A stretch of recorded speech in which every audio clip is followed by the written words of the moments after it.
Hello everyone, আজকে আমি রান্না করছি পাকা কুমড়োর সাথে ইলিশ মাছের মাথা। তো আমি এখানে নিয়েছি পাকা কুমড়ো নিয়েছি 500 গ্রাম। ভালো করে ধুয়ে আমি এভাবে কিউব করে কেটে রেখেছি। এবার নেব মাথা, ইলিশ মাছের মাথা। এখানে আমি দুটো ইলিশ মাছের মাথা নিয়েছি, 4 ভাগে কেটে রেখেছি।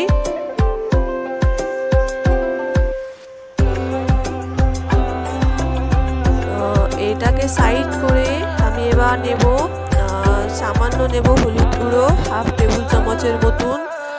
সামান্য চিনি নেব, ফোড়নের জন্য নেব কালো জিরে,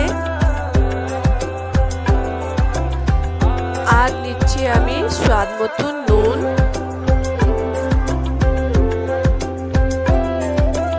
তো আমি এখানে নিচ্ছি সরষে, আমি 2 টেবিল স্পুনের মতন নিয়েছি সরষে। এর মধ্যেই দেবো আমি 4টে কাঁচা লঙ্কা। আমি 500 কুমড়োর জন্য আমি 4টে কাঁচা লঙ্কা দিচ্ছি, ঝাল দেখে দেবেন আপনারা। তো আমি এখানে ইলিশ মাছের মাথার মধ্যে ম্যারিনেট করব। সামান্য দিলাম হলুদ গুঁড়ো, নুন দিলাম সামান্য। ভালো করে মাখবো।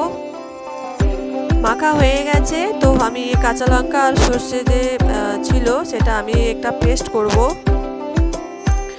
পেস্ট তৈরি হয়ে গেছে। তো আমি এখানে কড়াই নিয়েছি, গরম হতে দিয়েছিলাম। তো আমি দেব তেল পরিমাণ মতন দেব। তেল গরম হয়ে গেছে। তো আমি এর মধ্যে দেব মাছের মাথা।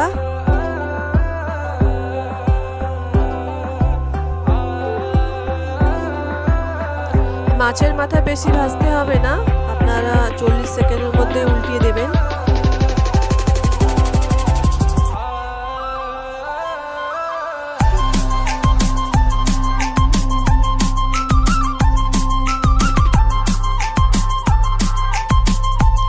ভাজা হয়ে গেছে, তুলে নিচ্ছি।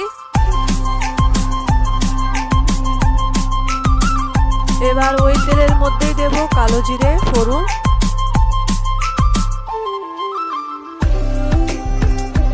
একটুখানি নেড়ে চেড়ে দিচ্ছি পাকা কুমড়ো।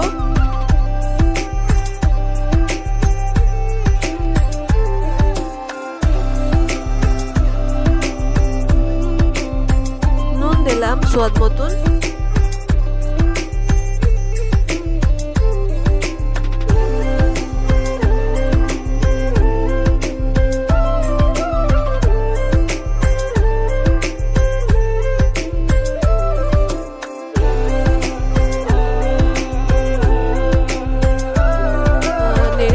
এবার দেবো আমি এখানে হলুদ গুঁড়ো,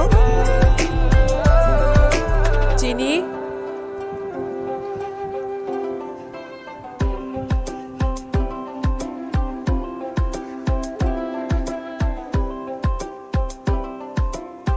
এবার দিয়ে দিচ্ছি ভেজে রাখা মাছের মাথা। একটুখানি নেড়ে চেড়ে এবার দেবো আমি জল। এটা মাখা মাখা হয়, তো আমি সামান্য জল দেব। এবার গ্যাসের ফ্লেম আমি লো করে 4 থেকে 5 মিনিটের জন্য ঢেকে রাখবো।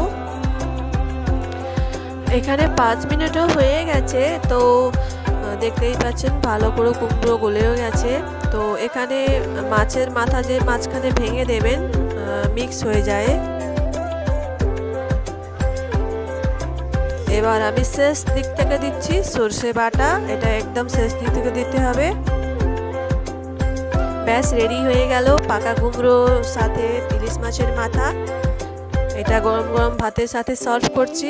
আপনারাও করবেন আর জানাবেন কমেন্টস করে কেমন হয়েছে। আর আমার চ্যানেলকে সাবস্ক্রাইব করবেন আমার নেক্সট ভিডিওর জন্য।